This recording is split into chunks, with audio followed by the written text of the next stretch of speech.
यही 4 चैम्बर के बारे में हम लोग आज पढ़ेंगे। ऊपर वाले को कहते हैं आलिंद और नीचे वाले को क्या कहते हैं? नीलय। आलिंद का काम है खून को रिसीव करना। आलिंद का काम क्या है? खून को रिसीव करना। तो इसको लिख देते हैं रिसीव। रिसीव मतलब उसको एक्सेप्ट करना ना, लेना। खून को लेने का काम कौन? आलिंद। मतलब दिल का ऊपरी भाग रिसीव करता है या निचला भाग? ऊपरी भाग। और नीले का काम है किसी भी खून को पंप करना। पंप मतलब नीचे से, पंप बोलिए या पुश बोलिए, पंप बोलिए या पुश बोलिए, नीचे से धक्का मारने काम कौन करता है? नीले। ठीक है, इतना बात समझ गए। इसको कहते हैं आर्टरियम इंग्लिश में। इसको कहते हैं आर्टरियम। आर्टरियम कहते हैं इसको। क्या कहते हैं? आर्टरियम। इसको कहते हैं वेंट्रिकल। इसको क्या कहते हैं? वेंट्रिकल। इसको क्या कहते हैं? वेंट्रिकल। बताइए हार्ट का कितना भाग? हार्ट का कितना भाग? ऊपर वाले को, ऊपर वाले को, और नीचे वाले को, ऊपर को, नीचे को। आलिंद का क्या काम है? ब्लड को। और नीले का क्या काम है? नीले का काम है किसी भी चीज को पुश करने। किसको? खून को पुश करने का काम किसको करता? कौन करता है? नीले। इतना बात समझ गए। अगर हम अभी टॉपिक में बार बार यूज करेंगे आलिंद, तो आपको दिमाग में रखना आलिंद मतलब ऊपर वाला। नीले का इस्तेमाल करेंगे तो नीले मतलब याद रखना नीचे वाला। आलिंद का काम भी याद रखिएगा, आलिंद का काम है रिसीव करना और नीले का काम है किसी भी चीज़ को पंप करना। इतना चीज़ माइंड में रखिएगा आप लोग। ठीक है, अगर उतारना चाहते तो उतार लीजिए, अगर उतारना जो लोग चाहते हो उतार लो, नहीं तो इसको मिटा देंगे, फिर रोक दो। हम लोग बना लिए हैं हार्ट। ठीक है, क्या बना लिए हैं? हार्ट। हार्ट में देखिए सबसे पहले यहाँ पर इस तरफ की जो मांसपेशियाँ होती है मोटी होती है, और ये मोटी मांसपेशियाँ धीरे धीरे आगे जाकर इस वाले में पतली हो जाती है। इस तरफ हम लोग पहले लिख लेते हैं राइट, और इधर करते हैं लेफ्ट। राइट मतलब दायां और लेफ्ट मतलब बायां, यही कर लेते हैं। जब जब लेफ्ट बोलेंगे तो समझिएगा बायां, और ये होते हैं राइट। मतलब आप बोलिए राइट के तरफ मांसपेशियां सिकुड़ी होती है कि मोटी होती है? राइट के तरफ सिकुड़ी होती है। और लेफ्ट के तरफ कैसी होती है? मोटी होती है। लेफ्ट के तरफ मोटी होती है, बाएं के तरफ। अब सुनिए होता क्या है, यहाँ से हमारे यहाँ से जो फेफड़ा से वायु आती है उसको कहते हैं फुसफुस। ये क्या कहते हैं? फुसफुस। हम लोग पढ़े थे सीरा और धमनी के बारे में। सीरा में खराब मतलब अशुद्ध खून और धमनी में शुद्ध खून, लेकिन यहाँ उल्टा होता है। यहाँ इसलिए होता है फुसफुस सीरा लिखा जाएगा। यहाँ क्या लिखा जाएगा? फुसफुस सीरा। फुसफुस सीरा में शुद्ध खून आएगा। कौन सा खून? खून। अब कोई पूछा क्यों? सीरा उसे कहते हैं जब कोई अंग का भाग दूसरे अंग से जुड़ा हो, उसे कहते हैं सीरा। उसे क्या कहते हैं? सीरा। फुसफुस सीरा जुड़ा होता है फेफड़ा से। किससे जुड़ा होता है? फेफड़ा से। और इसी वजह से इसमें शुद्ध खून आता है। कैसा खून आता है? शुद्ध खून। खून आया यहाँ पर, देखिए इस जगह से आया खून, ऐसे आएगा, इस जगह से एंट्री किया, इस जगह से यहाँ से एंट्री किया, उसके बाद ये गिरेगा इस जगह पर। इसको कहते हैं, ये एक वॉल्व लगा होता है ऐसे, इसको कहते हैं बायकॉस्फेटिक वॉल्व। क्या कहते हैं? बायकॉस्फेटिक वॉल्व। ये ऐसे लगाता है, जैसे ये देखिए, पकड़ो, इसके बीच में रखो, तो बीच में रखो, इसके बीच में रखो, ये ऐसे लगा होता है। अब इसको छोड़ दो, अब इसको हम लोग छोड़ देंगे ऐसे, एक बार खुलता है, इस बार छोड़ देंगे तो गिर जाएगा। लेकिन अगर ये खून नीचे गया और ये वापस अगर जाएगा तो ऑटोमेटिक ये बंद हो जाता है। खून गिरेगा इसमें, अगर ये नहीं गया वापस भी जाएगा नहीं। जैसे वापस जाने की कोशिश करेगी तो ये बायकॉस्फेटिक वॉल्व ऑटोमेटिक बंद हो जाता है। मतलब सिर्फ अंदर जाने का, वापस जाएगा खट से बंद हो जाएगा। ये इसका नीचे है। बात समझ गए इतना? उसके बाद फिर ये खून आगे चले जाता है इसमें, पल्मोनरी वॉल्व इसको कहते हैं। इसमें कौन वॉल्व है? Pulmonary valve. बोलिए कौन सा वॉल्व है? Pulmonary valve. ये डायरेक्ट जुटा होता है, ऐसे जाता है आगे की तरफ, और ये जुटा होता है बॉडी से। इससे जुटा होता है बॉडी से। शुद्ध खून आप देखिए यहाँ से गया इस जगह पर पल्व। अब ये भी अगर यहाँ से वापस जाएगा तो खट से ये है ना फिर लग जाएगा, फिर ये वॉल्व क्या होगा, पल्मोनरी वॉल्व, फिर ये खट से लग जाएगा और जैसे लगेगा फिर आगे की तरफ चले जाएगा पूरे बॉडी में। पूरा बॉडी में आप लोग पढ़े होंगे महाधमनी, इसी का नाम है महाधमनी। इसी का नाम क्या है इस लाइन का, महाधमनी। एरोटिक इसको कहते हैं, एरोटा, इसे इंग्लिश में कहते हैं एरोटा। ठीक है, क्या कहते हैं, एरोटा। महाधमनी से चले जाएगा धमनी, धमनी से, महाधमनी से चले जाएगा धमनी, धमनी से चले जाएगा छोटी धमनी, फिर आएगी केशिका, केशिका से फिर छोटी शिरा, फिर शिरा, फिर महाशिरा। महाशिरा इस जगह आ गया। महाशिरा के बाद आप देखिए इधर का पार्ट समझ गए कि शुद्ध खून आया इसमें फेफड़ा में, फेफड़ा से गिरा नीचे की तरफ। अगर नीचे क्या ऊपर जा पाएगा, नहीं, यहाँ पर जो बॉल्व है वो खट से बंद हो जाता है, वापस खून को नहीं जाने देता है। शुद्ध खून इसमें आ गया, फिर ये इस तरीके से पूरे बॉडी में महाधमनी के द्वारा से पूरा चला जाता है। इतना समझ गए। अब यहाँ पर आता है महाशिरा। बता दें महाशिरा के बारे में। महाशिरा जिसको कहते हैं हम लोग वेना कावा, इंग्लिश में क्या कहते हैं इसे, वेना कावा। वेना कावा में अशुद्ध खून, वेना कावा में जैसे बॉडी में गया, बॉडी में इस तरफ गया, पहले जाएगा महाधमनी, फिर धमनी, फिर छोटी धमनी, फिर आएगी केशिका, फिर छोटी शिरा, फिर शिरा, फिर आ जाएगा महाशिरा। शुद्ध पूरे बॉडी में घुसकर लास्ट में कहाँ गया, महाशिरा। महाशिरा में कौन सा खून आएगा, अशुद्ध खून। कौन सा खून, अशुद्ध खून। हम लोग का खून जो होता है वो नीले रंग का होता है। कैसा खून, अशुद्ध में नीले रंग का, जैसे नीले मार्कर से दिखा रहे हैं। जब ये खून एंट्री करता है इधर से, जैसे एंट्री करता है ये आगे की तरफ जाएगा, ये यहाँ गिरेगा। ये भी वॉल्व इसे कहते हैं ट्राइकॉस्पेटिक वॉल्व। इसका है बायकॉस्पेटिक वॉल्व, इसका नाम है ट्राइकॉस्पेटिक वॉल्व। कौन सा वॉल्व है, ट्राइकॉस्पेटिक वॉल्व इसका नाम है। इसका नाम है बायकॉस्पेटिक वॉल्व। ट्राइकॉस्पेटिक वॉल्व में फिर ये ऐसे जाता है, क्या ये वापस जा पाएगी, नहीं, फिर वो क्या होगा, वो दीवार लग जाएगा। फिर ये ऐसे जाती है, इसमें कौन सा खून, अशुद्ध या शुद्ध, अशुद्ध, वेरी गुड। उसके बाद फिर ये भी आगे बढ़ेगी और ये चले जाती है किसके पास, लंग्स के पास, फेफड़ा। फेफड़ा में क्या मौजूद, ऑक्सीजन। बाहर से हम लोग क्या लिए, ऑक्सीजन। जैसे नीला खून ऑक्सीजन के साथ मिला, उसका कलर तब्दील हो जाता है लाल में। बात समझे, जैसे नीला खून जाके फेफड़े में क्या मौजूद है, ऑक्सीजन। ऑक्सीजन से जैसे नीला खून मिला तो वो रेडिश हो जाता है, रेडिश मतलब लाल कलर का हो जाता है। वो कैसा खून, लाल कलर का हो जाता है। फिर वो फेफड़ा से जुड़ा था कौन, फुसफुस शिरा। फेफड़ा आ गया, फेफड़ा खून किसको देगा, फिर फुसफुस शिरा को।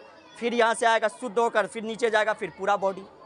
फिर अशुद्ध होकर यहाँ गया, फिर अशुद्ध खून गया इसमें, ऐसे जाके फेफड़ा में साफ हुआ, फेफड़ा में लंग ऑक्सीजन मिला, फिर ऑक्सीजन यहाँ, वो फेफड़ा यहाँ है। ये जो लंग्स है, लंग्स के बाद यहाँ याद रखिएगा, ये लंग्स के, मान लीजिए लंग्स है इस जगह पर, इसके बाद ये फुसफुस शिरा है। यहाँ लंग्स है, लंग्स के पास गया, यहाँ O2 मिला, O2 मिलने के बाद फिर फुसफुस शिरा शुरू हो गया। फुसफुस शिरा में कौन सा खून आ गया, शुद्ध खून। फिर ये नीचे जाएगा, फिर जाएगा ऊपर की तरफ, फिर पूरे बॉडी में, फिर अशुद्ध होकर महाशिरा, फिर अशुद्ध होकर महाशिरा। फिर यहाँ से अशुद्ध खून गया लंग्स के पास, वहाँ ऑक्सीजन मिला, साफ हुआ, फिर साफ होकर गिरा, फिर किस में, दायां में, ये बायां की तरफ। किसके तरफ गया, बायां की तरफ। अब यहाँ पर वॉल्व होता है, यहाँ पर इसी जगह पर ऊपर वाले को कहते हैं बायां अलिंद। इसको कहते हैं बायां अलिंद, बायां नीले। इसी का नाम क्या है, बायां अलिंद, बायां नीले। दायां अलिंद, दायां नीले। तो हार्ट में कितना चैम्बर, 4। हार्ट में कितना चैम्बर, 4। पहले कहाँ जाएगा खून, बायां अलिंद में, किसमें जाएगा, उसके बाद किसमें जाएगा, बायां नीले में, किसमें जाएगा, बायां नीले में। उसके बाद कहाँ चला जाएगा, पूरे शरीर में, शरीर में चला जाएगा। फिर उसके बाद अशुद्ध होकर कहाँ आएगा, महाशिरा में। महाशिरा में कौन सा, दायां अलिंद में जाएगा, दायां अलिंद में पहुंचा, फिर दायां अलिंद से कहाँ पहुंचा, दायां नीले पहुंचा। फिर चले गया अशुद्ध होकर, फिर साफ होने के लिए किसके पास चले गया, लंग्स मतलब फेफड़ा। फेफड़ा के पास हो गया O2 मिला, खून का रंग हो गया ब्लू से लाल। फिर वो लाल होकर फिर कहाँ घुस गया, फुसफुस शिरा में। फिर आया यहाँ शुद्ध होने के लिए, शुद्ध होकर फिर बॉडी में। अब ये बताइए दोनों में सबसे ज्यादा नीले में इसका ताकत लगे या इसका ताकत लगे पंपिंग करने में, ऐसा क्यों, कोई बताइए रीजन। दोनों में नीचे के तरफ ऊपर से पुश करता है, तो क्यों इसमें और इसमें कम क्यों, वेरी गुड। इसमें क्योंकि पूरा बॉडी को पहुंचाना होता है, इसमें इतना जोर से पुश करना होता है कि पूरे बॉडी में पहुंचाना है इसको, इस वाले को, लेकिन इसमें सिर्फ किसको पहुंचाना है? लंग्स को। ये भी क्वेश्चन बनता है आपका, ये भी एक क्वेश्चन बनता है कि दोनों में से नीले जो होती है, अलिंद नहीं, नीले में दोनों पंपिंग कौन सबसे ज़्यादा करता है? सबसे ज़्यादा ताकत से कौन करता है? बायां नीले, बायां नीले। ऊपर वाले को अलिंद और नीचे वाले को, तो नीचे है ये नीले। इतना बात समझ गए? चलिए फिर बोलते हैं। मान लीजिए यहाँ इस तरफ से फुसफुस सिरा गया, कौन सा खून? शुद्ध खून हुआ। शुद्ध खून कहाँ गया? बायां अलिंद में। कहाँ पे गया? उसके बाद कहाँ गया? बायां। उसके बाद कहाँ गया? महाधमनी में, है ना। उसके बाद पूरा चले गया, है ना, ऑरेटिक वॉल्व में, पूरा बॉडी में। फिर अशुद्ध होकर कहाँ पहुंच गया? फिर अशुद्ध खून कहाँ चले गया? दायां अलिंद में। उसके बाद कहाँ चले गया? दायां। और फिर ये शुद्ध होने के लिए कहाँ चले गया? किसमें चले गया? इतना बात समझ गए? उसके बाद इसमें क्या मिल गया? ऑक्सीजन मिल गया। ऑक्सीजन मिलने से रंग कैसा हो गया? लाल। हीमोग्लोबिन आपको पता है, याद कीजिए, हम पिछले क्लास में पढ़ाए थे कि जब फेफड़ा होते वहाँ पर हीमोग्लोबिन बैठा रहता है ना, ऑक्सीजन को लेके। पूरे कोशिका में माइटोकॉन्ड्रिया एक चीज़ है, माइटोकॉन्ड्रिया एक अंग है, उसमें क्रेब्स चक्र चलता है, 38 एटीपी बनाता है, एडिनोसाइन ट्राइफॉस्फेट। 38 एटीपी से ग्लूकोज का निर्माण होता है, जिससे ऊर्जा मिलती है, और उसी में कार्बन डाइऑक्साइड मौजूद होता है। इतना बात समझ गए थे? चलिए आप बताइए फिर से, आप समझ गए? किसी को कोई दिक्कत? बताइए, हार्ट में कितने चैम्बर? कौन कौन? बायां अलिंद, बायां नीले, दायां अलिंद, दायां नीले। कोई दिक्कत? फिर से बोलिए, कितने चैम्बर? कौन कौन?